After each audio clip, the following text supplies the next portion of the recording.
Hello, hello, hello. A very warm welcome to all our listeners out there. You are tuned in to Talk and Tales with Tom, the podcast where English learning meets the magic of storytelling. I'm your host, Tom, and as always, I'm here to help you move from just understanding English to actually living English. Today is a very special day because we are launching our 2026 Adventure Series. We're going to talk about travel, but not just boring lists of places. We're going to talk about the feeling of travel. And to help me do that, I have a very special guest. She's a world traveler, a storyteller, and a bit of a language nerd like me. Welcome to the show, Maya. Language nerd? I'll take that as a compliment, Tom. Hi, everyone. It's so wonderful to be here. I've been a fan of the show for a long time, and I'm so excited to finally be sitting across from you. The pleasure is all mine, Maya. Now, before we start, I have to ask, I saw some breathtaking photos on your Instagram lately. It looked like you were in a place with a lot of mountains and very moody weather. Where was that? Oh, you caught me. That was my recent trip to the Scottish Highlands. It was, honestly, Tom, words don't do it justice, but I'm gonna try my best to describe it for our listeners today. Perfect, because today, listeners, we are focusing on two things. First, how to tell a story in the past that keeps people interested, and second, how to talk about your future plans for 2026 using three specific structures: going to, planning to, and hoping to. And don't forget the common mistakes. I've brought a list of grammar traps that I've seen even advanced students fall into. Whistles, grammar traps, I love it. Okay, everyone, grab your coffee, your notebook, or if you're driving, just keep your ears wide open. Let's get started. Okay, Maya, take us there. Scotland. Why the Highlands? Well, I've always had this wanderlust. That's our first big word for today, listeners. A strong desire to travel. I wanted to go somewhere off the beaten path. I didn't want the crowded streets of London or Edinburgh. I wanted silence, nature, and maybe a little bit of mystery. And did you find it? I did. I remember one specific Tuesday. I was staying in a tiny stone cottage near a place called Glencoe. The air was so crisp, it felt like drinking cold water. I decided to go for a hike alone. Wait, alone? In the Highlands? Isn't that a bit dangerous? My mother said the same thing, but I had my map and my boots.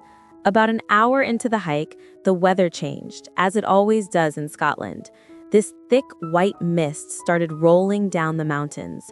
Within minutes, I couldn't see more than 2 meters in front of me. That sounds like the beginning of a horror movie, Maya. What did you do? I sat down on a rock. I thought, okay, Maya, don't panic. And then, out of the mist, I heard this sound. Crunch, crunch, crunch. Something was walking towards me. My heart was thumping. I was thinking, is it a ghost? Is it a wild animal? And don't leave us hanging. It was a huge red deer, a stag with massive antlers. He just stood there, looking at me through the mist. We stayed like that for maybe a minute. It was a breathtaking moment. It felt like time stopped. Then he just turned and disappeared back into the white. Shortly after, the sun broke through and I could see the valley again. It was the highlight of my trip. Wow, that's a perfect example of storytelling. Notice, listeners, how Maya used the past continuous, I was hiking, the mist was rolling, to set the scene, and the past simple, I sat down, I heard a sound, for the main actions. This is how you make your stories come alive. Now let's shift gears.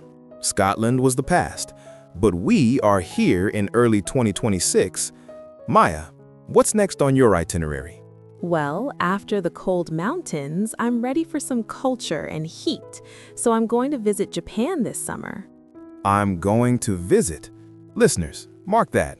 Why did you choose going to, Maya? Because it's a done deal. I've already saved the money, I've booked my flights for June, and I've even started a basic Japanese course. When a plan is fixed and you have the intention, going to is your best friend. Exactly. It's 90% certain. Now, tell us about the details. What are you doing there? Well, I'm planning to spend about 10 days in Kyoto. I want to experience the traditional tea ceremonies and see the bamboo forests. Interesting. You used planning to instead of going to. Why? Great catch, Tom. I say I'm planning to because while I know I'm going to Kyoto, I haven't booked the specific hotels or the exact tours yet. It's a work in progress. I have the idea and I'm organizing it right now. It's very common in English to use planning to when you are in the middle of the preparation stage. That's a very helpful distinction. So, going to for the big fixed trip and planning to for the specific activities you're still organizing. And what about your wildest dream? Something not certain yet. Oh, for that, I'm hoping to visit South Korea while I'm in Asia. Ah, hoping to. Yes, I don't have a ticket for Seoul. I don't know if I'll have enough money or time after Japan. It's a wish, it's a desire. Maybe it will happen, maybe it won't. Let's recap that for everyone. 1. I'm going to Japan. Definite, fixed. 2. I'm planning to stay in Kyoto. Intention, being organized. 3. I'm hoping to see Seoul. Dream, wish, uncertain. Tom, what about you? Stop asking me all the questions. What are your 2026 tales? Fair enough. Well, I'm going to stay here in the city for the first half of the year because I have so much work with this podcast. But I'm planning to take a long break in September. I'm hoping to go to Italy, specifically Tuscany, to take a cooking class. I want to learn how to make pasta like a real Italian chef. Oh, I'm definitely coming over for dinner if you do that. Now, Maya, let's get serious for a moment. You work with many students. What are the traps they fall into when they try to talk like this? The biggest one, without a doubt, is the will trap. Tell us more. Many students use will for everything. I will go to Japan next month. In textbooks, will is often taught as the future tense, but in real conversation, if you say I will go, it sounds like you just decided this second, or it sounds very formal. If you have a plan, please, listeners, use I'm going to. That's so true. Will is for instant decisions, like, oh, it's raining? I'll take an umbrella. But for a trip? No. Exactly. Trap number 2, the missing to. I hear this every day. I am planning visit, or I am hoping go. It's like a car without wheels. It just doesn't move. Precisely. You need that too. Planning to, hoping to, going to. It's a package deal. Don't break the package. And my personal favorite trap? The ing overload. Students say, I am going to traveling.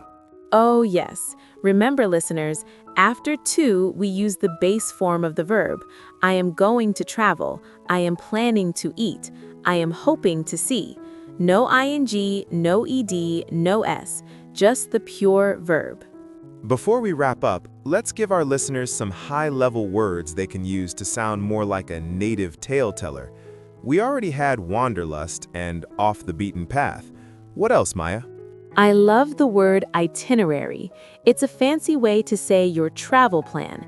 Instead of saying, here is my plan, say, here is my itinerary for Japan.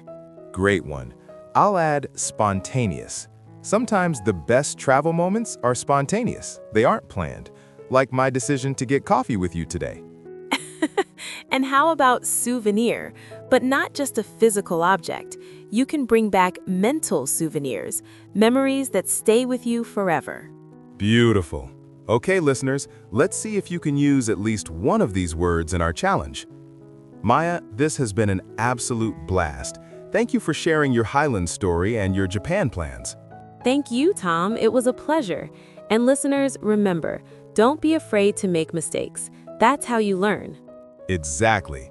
Speaking of learning, here is your challenge of the week. I want you to write 3 sentences about your year 2026. One thing you are going to do, definite. One thing you are planning to do, organizing. And one thing you are hoping to do, dream. Leave your answers in the comments or send us an email. We might even read your story on the next episode. That's all for today's episode of Talk and Tales with Tom. If you liked what you heard, please subscribe and leave us a review. It really helps the show. Until next time, keep exploring and keep speaking. Goodbye, everyone. Bye.